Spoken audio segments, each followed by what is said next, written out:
मोहोळमध्ये मराठा समाज बांधव उतरला रस्त्यावर। राष्ट्रीय महामार्ग रोडवर आंदोलन करण्यात आले। मोहोळ शहरातील सोलापूर पुणे महामार्ग मार्केट यार्ड समोर मराठा समाज बांधवांनी रास्ता रोको व टायर जाळून आंदोलन करण्यात आलं। तर आरक्षण अध्यादेशाची अंमलबजावणी करण्यात यावी यासाठी सकल मराठा समाजाच्या संयुक्त विद्यमाने रास्ता रोको आंदोलन करण्यात आले। अंतरवाली सराटी संघर्ष योद्धा मनोज जरांगे पाटील यांनी उपोषण सुरू केले। या जरांगे पाटील यांच्या उपोषणाकडे शासन हा जाणीवपूर्वक दुर्लक्ष करून त्यांच्या जीवाशी खेळत आहे, अशी भावना सकल मराठा समाजात निर्माण झाली आहे।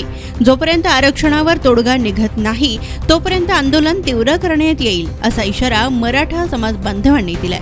20 तारखेला होत आहे, पण ते आपण लवकर घ्यावं यासाठी आपण रास्ता रोको केला होता। तर ते तसंही कलेक्टर साहेबांना शासनाला कळवलेलं आहे। ते पत्र आपण दोघं तिघं असतील मी दाखवतो, आपण एकदा वाचून घ्या।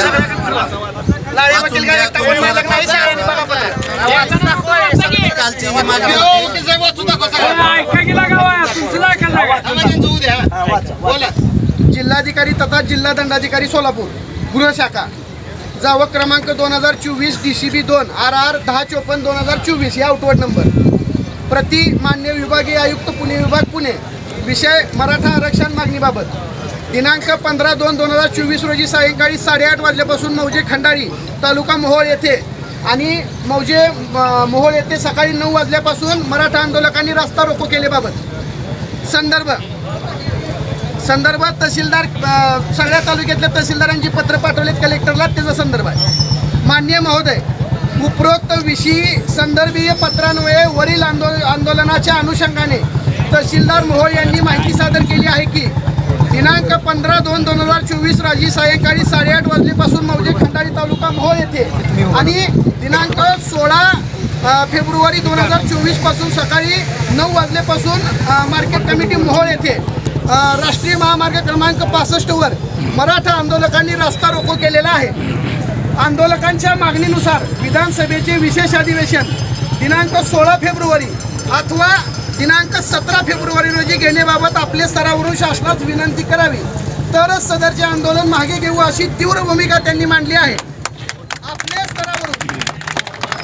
आपल्या स्तरावरून शासनात आंदोलकांच्या भावना पोहोचवणे कामी विनंती आहे।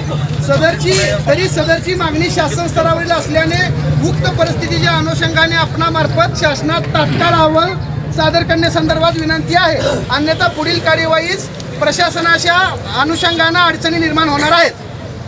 आपला विश्वासू कुमार आशीर्वाद, कलेक्टर सोलापूर। उपविभाग अधिकाऱ्यांनी एक पत्र दिले, तहसीलदारांनी एक माहितीस्तव पत्र दिले। हे पत्र सगळं आलंय, सगळ्यांनी याचा फोटो घेतला तरी चालेल, घ्या।